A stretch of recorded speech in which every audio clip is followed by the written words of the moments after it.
the nearest seats.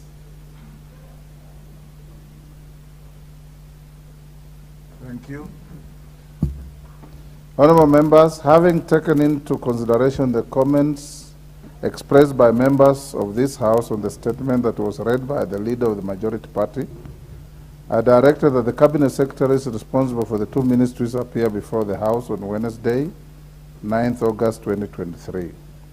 The Cabinet Secretaries were to jointly appraise members of the pertinent issues that arose from their statement. As you are aware, honorable members, on the afternoon of Wednesday, 9th August 2023, the Cabinet Secretary for Interior and National Administration and the Cabinet Secretary for Information, Communications and the Digital Economy appeared before the House and responded to concerns by the members. However, the Cabinet Secretaries could not satisfactorily respond to all issues raised forthwith, as it became apparent that the explanations raised more supplementary questions than provided answers. In this regard, honorable members, I directed the Cabinet Secretary for Interior and National Administration and his counterpart for Information, Communication and Digital Economy to retreat and come before the plenary of this House at a later date, which is tomorrow, Wednesday, 16th August 2023, to provide more comprehensive responses to the activities and operations of WorldCoin in the country. Consequently, honorable members, I wish to inform the House that I am now in receipt of a request from the Cabinet Secretary for Interior and National Administration on this subject matter, seeking my consideration of the various approaches for inquiring into the activities and operations of WorldCoin in Kenya. In his request, the Cabinet Secretary suggests options that will avail an opportunity for the House to get clear, more coherent, accurate, and detailed responses on the matter.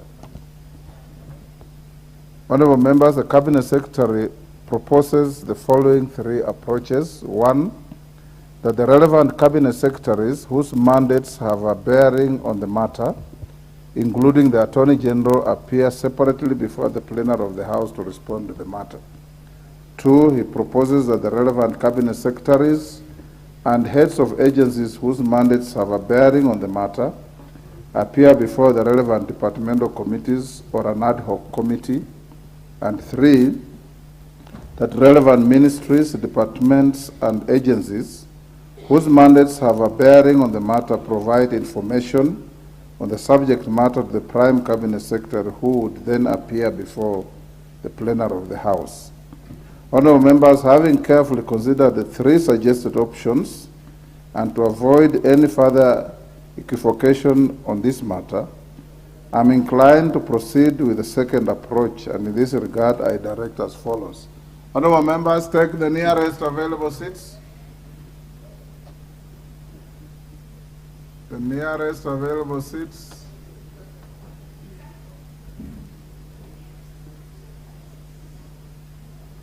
Thank you.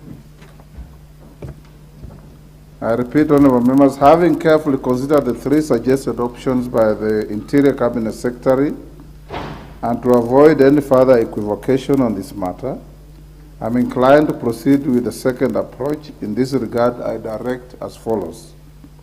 That the matter of the activities and operations of WorldCoin hereby stands referred to a joint committee of this House comprising 15 members, 5 members each drawn from the following three committees.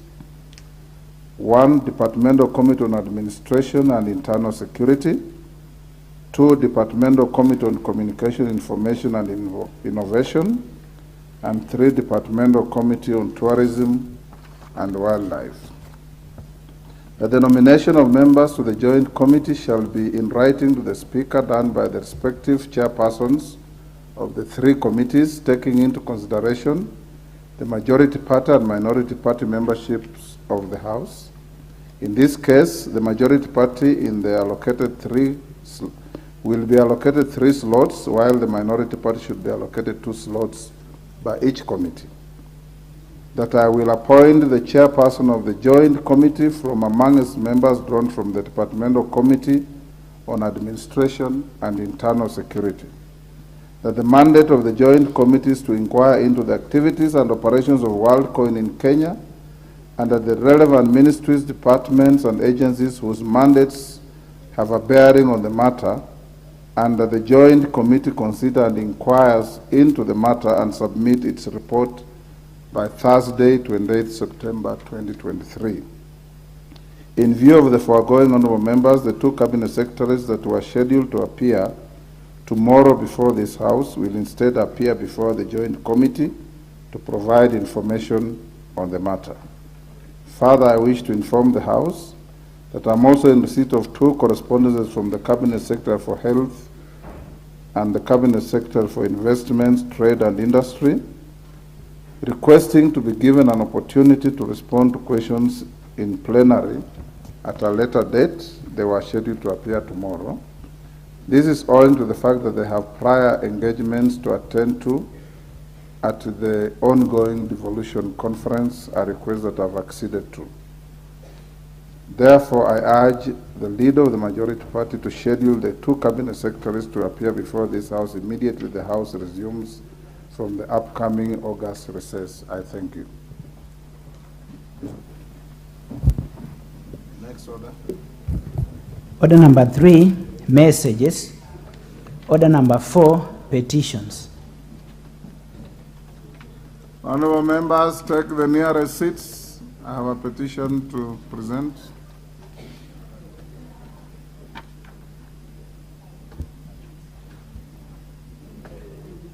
You don't have to sprint to the nearest seat. The nearest seat must be close to where you are.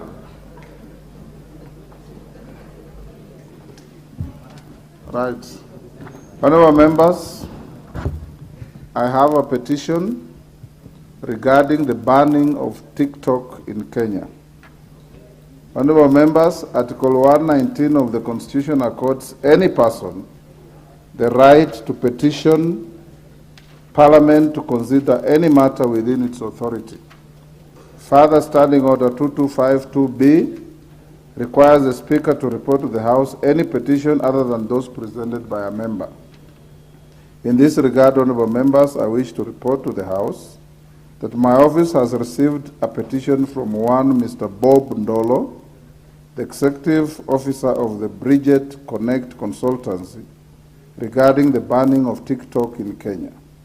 The petitioner states that Tik-Tok is a social media platform that allows users to create and share short videos.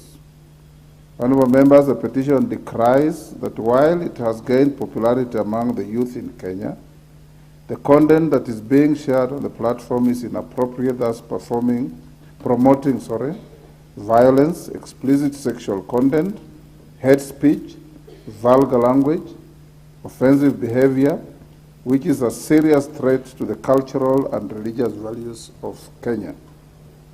The petition avers that in Kenya, the internet application is not regulated by the Communications Authority of Kenya, leading to the failure to remove or block content deemed to be inappropriate or offensive.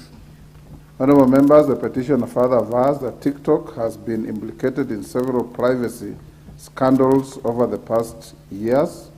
For instance, in 2019, the app was fined $5.7 million by the United States of America Federal Trade Commission for illegally collecting personal information from children under the age of 13 by collecting data such as names, email address, and locations from young users without their parents' consent, thus violating the Children's Online Privacy Protection Act.